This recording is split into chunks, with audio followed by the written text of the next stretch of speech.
Hello, Contrarians, listeners, watchers, subscribers. Here we are with a very special warm up.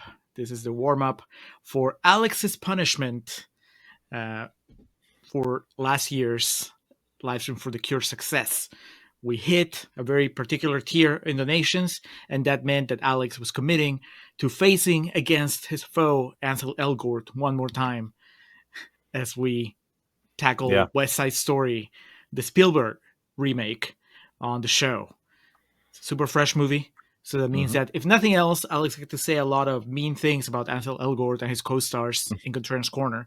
And then the real question is, could he still enjoy 2.5 hour musical where one of the leads is one of the actors he dislikes the most?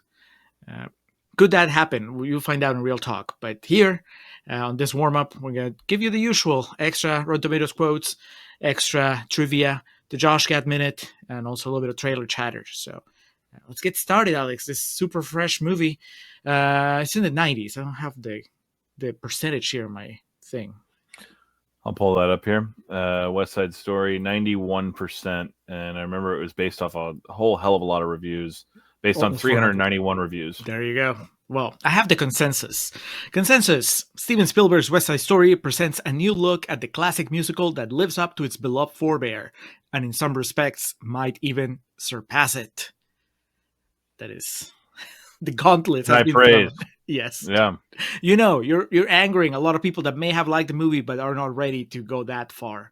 Because, you know, depending on how old you are and how much you watch the original West Side Story, that's just, you know, sacred territory. You can't just say that Spielberg's version is better, even if it might be. We'll see. But let's start with the fresh quotes, Alex. I'm going to go with John Serba from Decider, who says, "The restless visual artistry of West Side Story finds Spielberg in top form, and he gives the melodrama the vigorous 21st century thematic How's Your Father it needs." I don't know what that means. No. How's your father? Trying really hard there. Yeah. Let me think about Marky Mark, that SNL skit. Say hi to your mother for me? Yeah, it's not Marky Mark. Who's playing Marky Mark? It's Andy Samberg. Okay, so Samberg as Wahlberg. And then Wahlberg got, like, shoot hot about it. I forget what talk show it was on. They showed it to him. He was like, "Next time I see that kid, I'm going to break his fucking nose." And he was, like, dead serious. It was very funny. All right, well, I don't know what that vigorous 21st century thematic How's Your Father? That Michael Scott, I don't know what the fuck that was. But he likes it. Restless visual artistry feels very accurate, though. Yeah, it looks good. Yeah, and it just never stops. Like the restless part of it in a good way. It's not like it's not ADD filmmaking, but it's like filmmaking that doesn't, you know, take a breath. Next, Jennifer Heaton from Alternative Lens. Spielberg is perhaps not born to be a musical director, but he shows an impressive hand for a first-timer, and Janusz Kaminski's cinematography is chef's kiss. How did this man make a man standing in a puddle look so beautiful? Do you remember that shot, Alex? Your nemesis, Ansel Elgort, standing on a puddle. Did you look at that and think, that's beautiful? That man is beautiful. With the exception of the incessant lens flares, as we talk about in the episode, the whole movie's really fucking good looking. It's a pretty interesting way to address Steven Spielberg. Good try. This may not be your career path, but, you know, for a first timer. That's like close to that Jiminy Glick interview where he asked Steven Spielberg, "When are you going to make the big one? Something that really clicks with the public." Well, it was not West Side Story, at least not upon release, as we discussed on the episode. That is so awesome, though. I got to give that writer props. Like, Steven Spielberg's, like, if we're being, like, honest, he's arguably, you can make it like a valid argument that he's the most important filmmaker that's ever lived, and this person's like, yeah, you know, it was a good shot. Don't quit your day job, Steven, but, you know, it was all right. Yeah, for real. Next, Grant Watson from Fiction Machine says, "This is cinema as the nostalgists and the rose-tinted will enthuse about. Only you get to see it in the theater now, and you get to see it for real." I'd The never seen the rose word. tinted will enthuse about. Yes, nostalgists. Did he make that up, or is that a real? Rose tintist will enthuse about sounds like something Vince McMahon would write.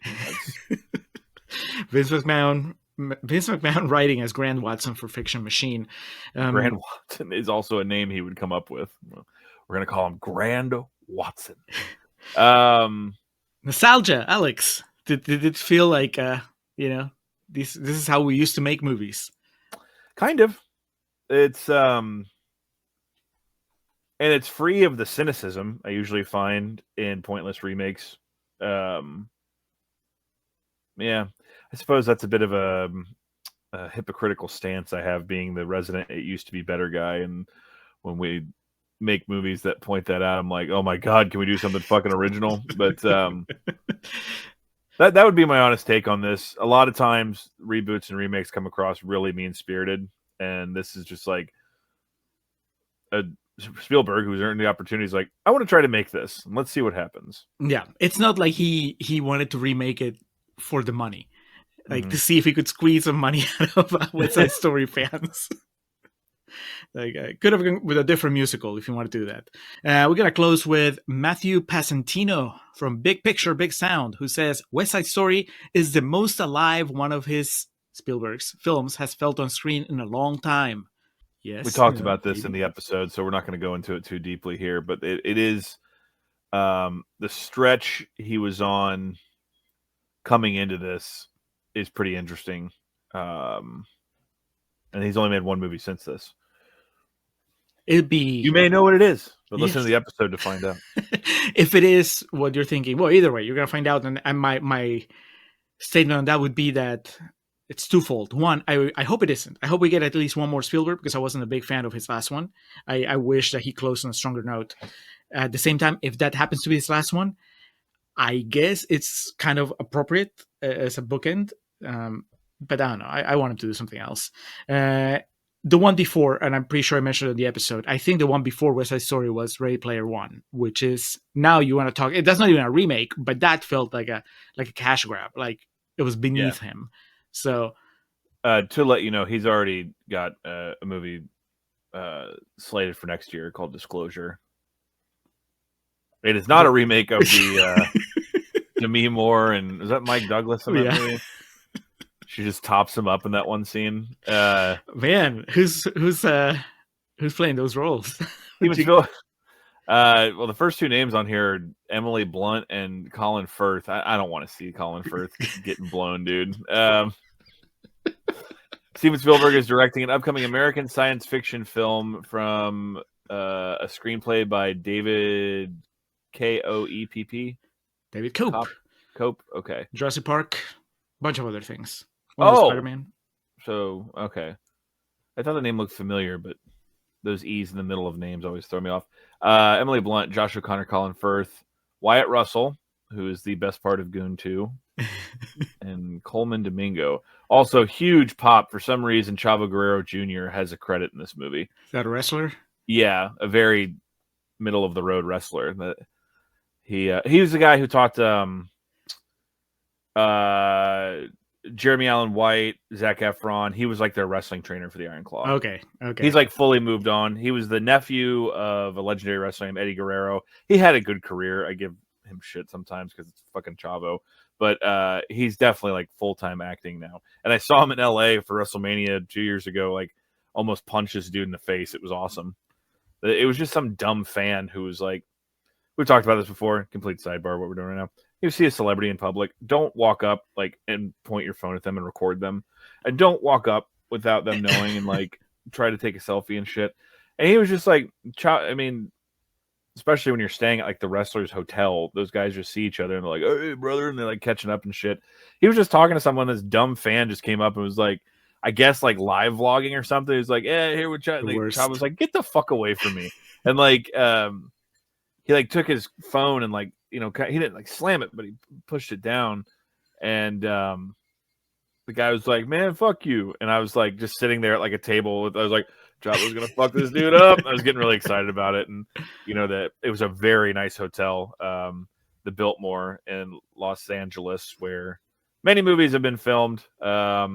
so they had a proper staff on hand to break it up. But man, from that to Spielberg, he's Spielberg on a sci-fi remake of Mike Douglas Demi Moore erotic thriller.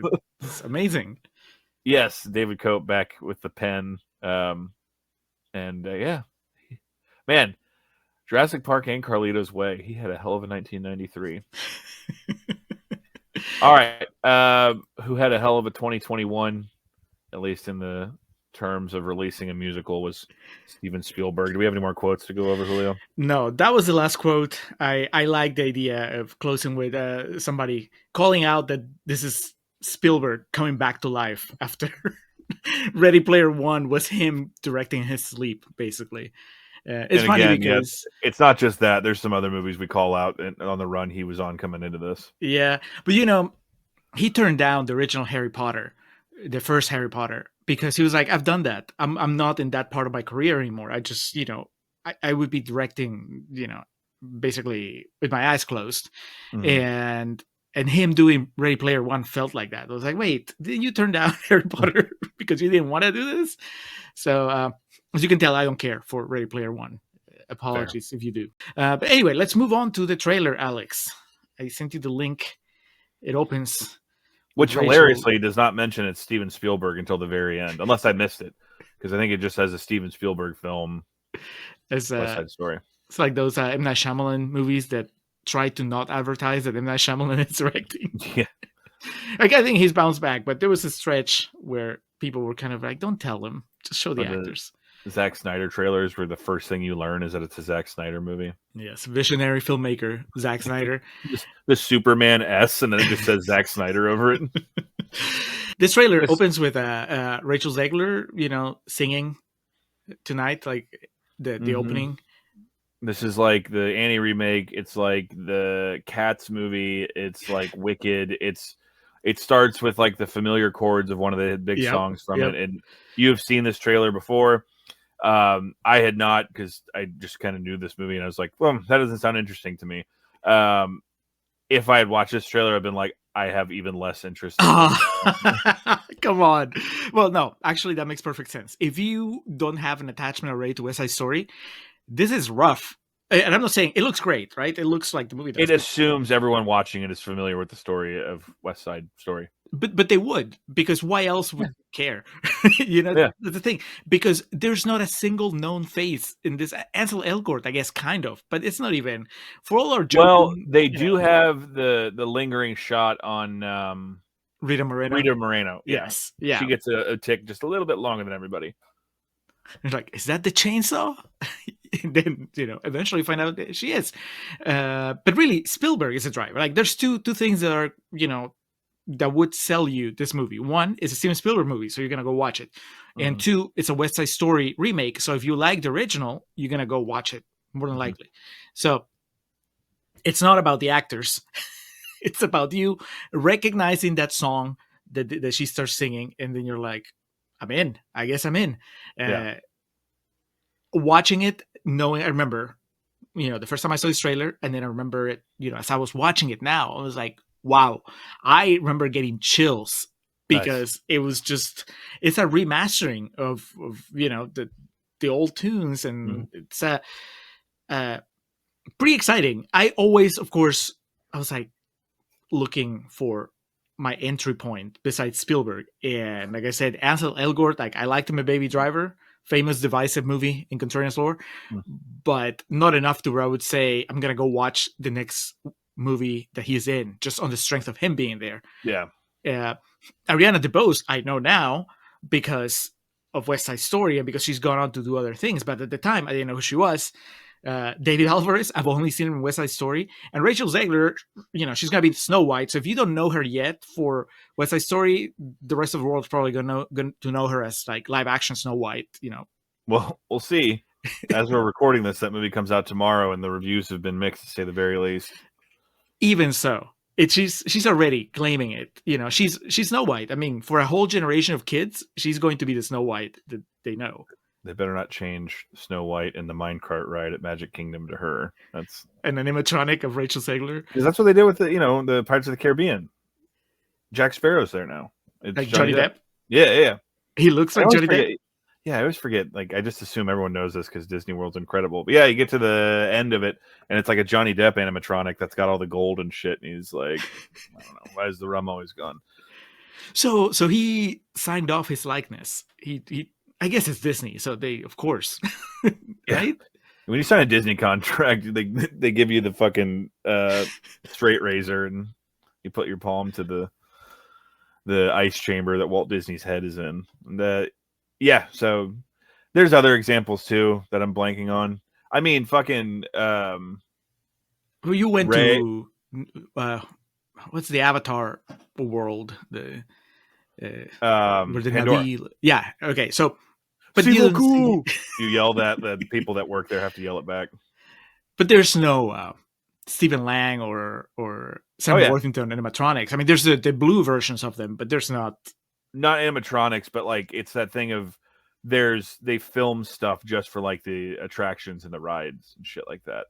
And like I was thinking on Rise of the Resistance, it's like Daisy Ridley and even Oscar Isaac have like things they filmed and did just for that, which it is hilarious to me. I have a picture. When you're in like the area, the Rise of the Resistance is this long ride, and like in one of the transition pod, like in a transport pod, and Poe comes on and he's like, "Oh, we're so glad we found you. We're fighting here." And I'm like, it's Oscar Isaac. He actually sat down. You know, he got paid extra to come do this shit. He's going for it, or is he just kind of like walking through the No, motions? yeah, it makes it so good because he's so excited to do it. Like Daisy Ridley seems kind of like despondent, but you know, Lewin is in there fucking going for it. So, and same thing with like the Guardians of the Galaxy ride. All the cast is there. I guess that kind of brings us back to where we're at because Academy Award winner Zoe Saldana and this gal here was, I believe, nominated for Best Actress. Yeah, she won. Ariana DeBose. Oh, Ariana DeBose. I'm sorry. Yeah. And that was for Best Supporting Actress, which is what Zoe Saldana won for. So we're Yes. back where we started. All right. Yeah, no, Rachel Zegler hasn't won anything yet, hasn't been nominated yet. But since you bring up the Oscars, and I don't know if this came up during your research, but she was not invited to the Oscars. Like she wasn't going to attend even the year that West Side Story was, had a gazillion nominations. And it she got came hit up with the Polanski. well, maybe a little less sinister, but she won, and everyone was like, West Side Story takes the stage, and Maria is not there. No, somehow it came up. You know, it became a thing, like in social media, that Rachel Zegler was not invited because she gave an interview. She brought it up somehow, and so then the Academy extended an invitation to her so she would go. Which, I mean, good. I think that she should be there, right? She's a big part of the movie, but then, like, does that become the norm now? Anytime that you're, in a movie that gets nominated and you're not attending because there weren't enough invitations, does the Academy, now feel like, well, we did it for Rachel Zegler, so now we have to do it for everybody? I guess they kind of miss the old heads. There was, Woody Allen, I think, is the most famous one, but there's plenty of examples of those. Michael Caine hated going to the Oscars. Like, it's, I guess those guys too have kind of lived up to that before. I'm always curious if the Oscars, if like you're a true artiste or whatever, if the ceremony, once you've been there and if you've won, like it kind of loses its it's one of those, well, been there, done that type things. But then I imagine like someone like me, you just hear about the after parties. That's why I would go. I'd wear like a fucking girdle and just hold everything in for 2 hours, and then once it's time to party, just. I think unless you had a really miserable time in the movie, you go to hang out with your buddies. You made a movie and it's been recognized, so you just go to hang out. Defend the honor of your wife violently. God. Well, I mean, not everybody's in a good headspace, but yes.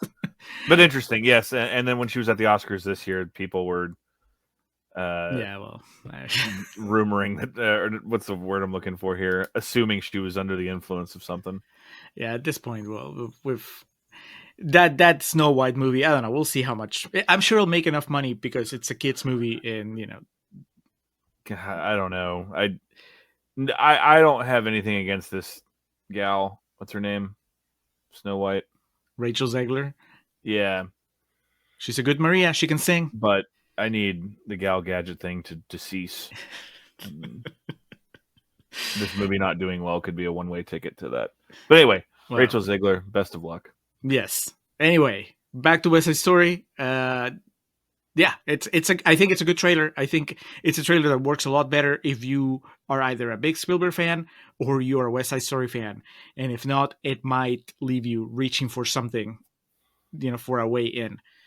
It could be, I don't know how likely it is, that if you're not familiar with West Side Story, somehow just the music that they play at the beginning, if you're a lover of musicals, maybe that's enough to stir something in you and say, well, I'll give it a shot. And then, why not? Yeah.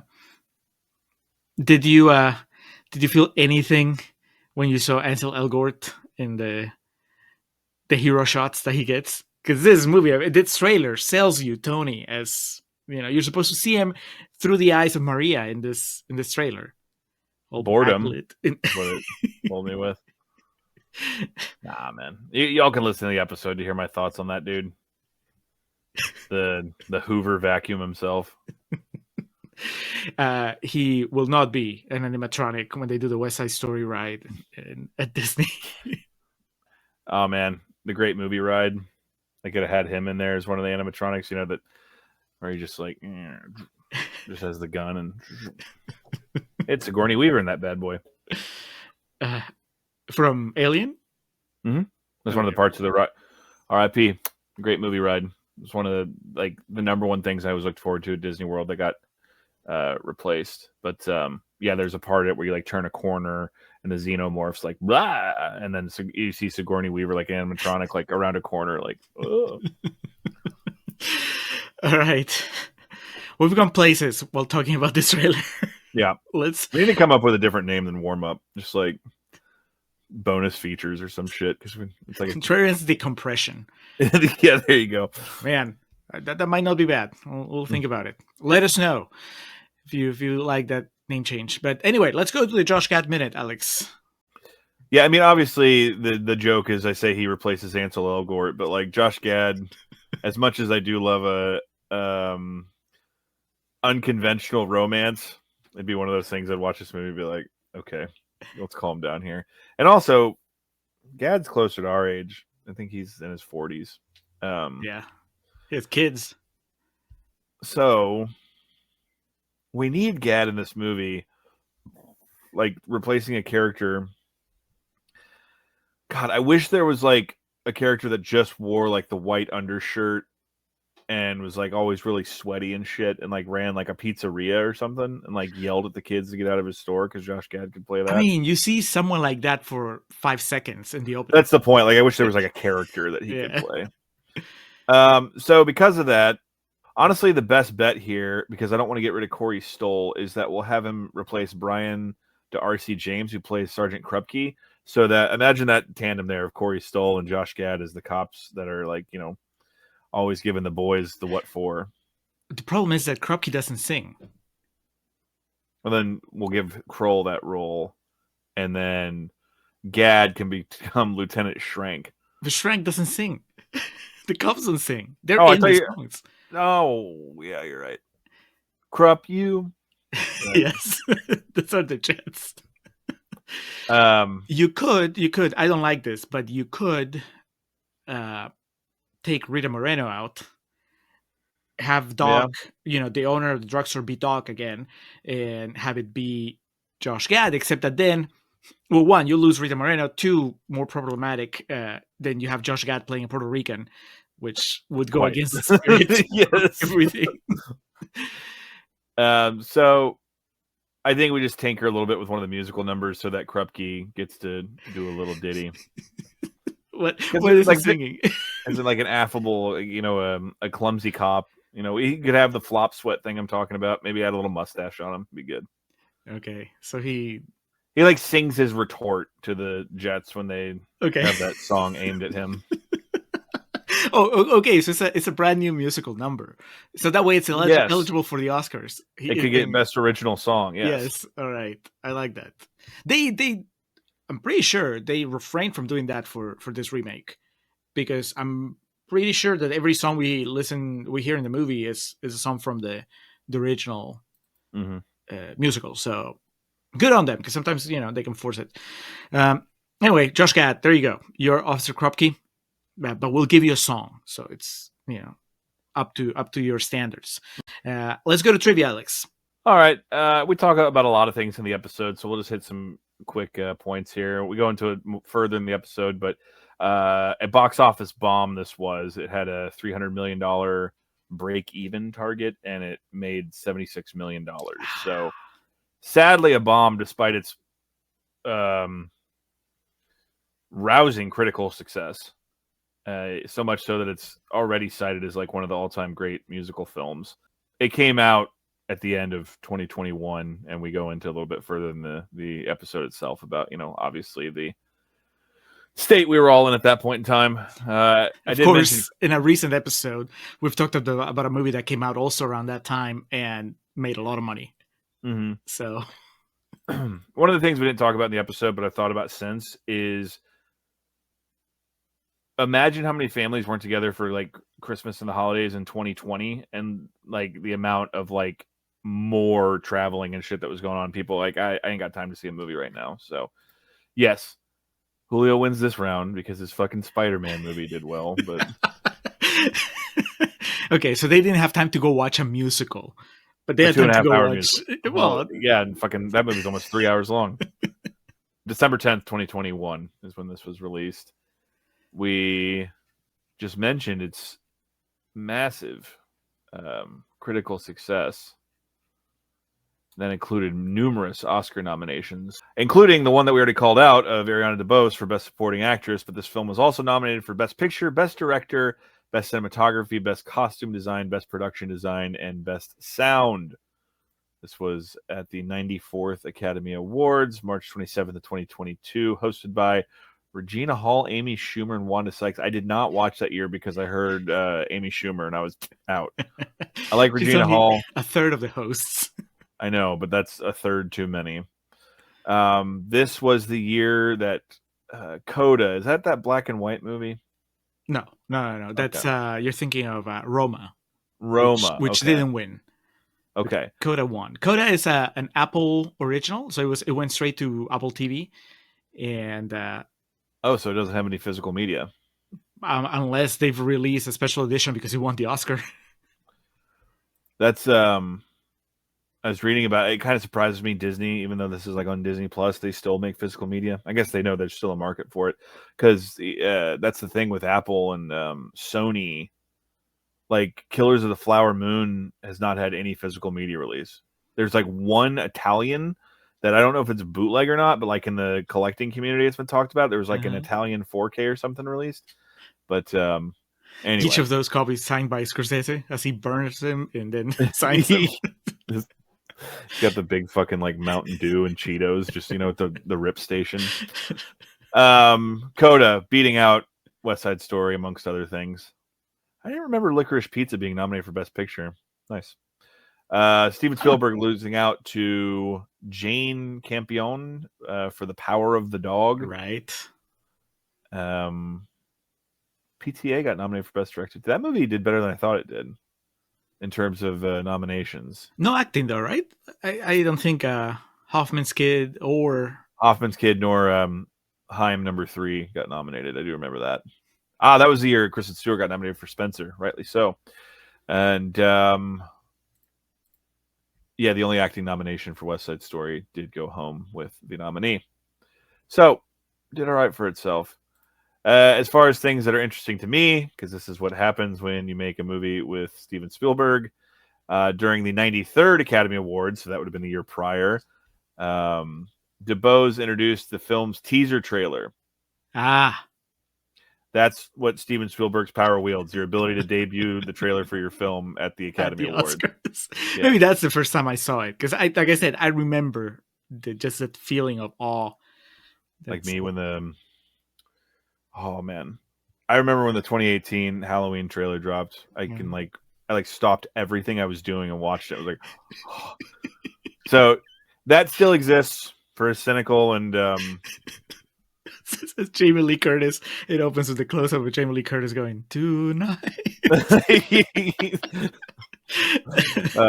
Yeah, you still make a good trailer, man. It's gonna knock it out of the park for sickos like myself and Julio. Official trailer premiered September 15th on Good Morning America. An extensive look at the film, featuring extended sneak peeks at the Dance at the Gym in America scenes, was presented at the American Music Awards in 2021, introduced by Ansel Elgort and Rachel Zegler. So Can't win them all. And yes, despite being available to stream on Disney Plus and HBO Max, I don't believe it's on Max anymore, but it has had several physical media releases: the 4K, the Blu-ray, DVD. So, if you're a real one, you'll have it. You'll be fine. There's some other points of discussion and interest that we discussed further in the episode itself, just as far as reception to, some of the characters and whatnot. I guess the only other thing here that I read that I found was interesting was they had like a limited engagement IMAX release of it. So I don't think it was any part of it was shot on IMAX cameras, but still, like, just imagining Spielberg, behind the camera thinking about how this is going to look on the big screen. Again, that's just part of the Steven Spielberg package. Well, he felt like it. I was like, why not? An interesting film that I think in the episode we go into further probably could have been a bigger deal if it came out at the right point in time. Specifically looking to another, or citing rather, another famed musical that just had a film adaptation that, from my understanding, did pretty well for itself. But anyway, I think that you've done really well, Alex, on this video, as far as keeping your cards close to your chest. Practicing my poker face for Vegas. Yes, yeah. As far as your feelings, when it's all said and done with this West Side Story. But the one thing that was not disguised, because it would be pretty much impossible, was your contempt for Ansel Elgort as a performer. So I think that, if nothing else, that should be an even bigger incentive for people to check out the episode just to see how you handle this. Ansel Elgort may not be the protagonist of West Side Story the way that he was in Baby Driver, but he's still a big part of the movie. And so I don't know, man. I mean, I have actors also that I have trouble with. Famously, anytime that Ken Jeong comes up in a Contrarians episode, yeah, I have to steel myself. But he does little parts. Anyway, point is, listen to the episode, watch West Side Story. It's on Disney Plus, or maybe you've scored one of those discs. In that case, hats off to you. But watch it, listen to the episode, and then coming up next, well, Alex has fulfilled his part of the Livestream for the Cure agreement. Now it's my turn. And I was telling Alex before we started recording here, somebody on social media commented that it was kind of unfair and I got the raw end of the deal, because Alex's punishment was a Steven Spielberg movie. And my punishment is Rob Zombie's 3 from Hell, which, I don't know, I think critically might be not as well. Shockingly, 58% on Rotten Tomatoes. That's higher than I thought. Okay, well, we'll see. I've watched almost every Rob Zombie movie, so I guess Have you seen House of a Thousand Corpses? I did. Way back when we started the podcast. That was part of our big Rob Zombie episode. Because this is the finale in that trilogy. It's House of a Thousand Corpses, Devil's Rejects, and then this movie. Well, I'm not gonna lie to you and tell you that makes me want to watch it anymore. But sure. I mean, I'll be open-minded. After I watch this, I think all I have left is The Monsters, which is wild. The Monsters is much better than this. We'll see. But it's rotten, so we'll be saying nice things about it. So if you want to watch 3 from Hell, if not, you can just skip straight to the episode when we release it. But until then, thank you for watching. Thank you for listening, and we'll talk to you again soon.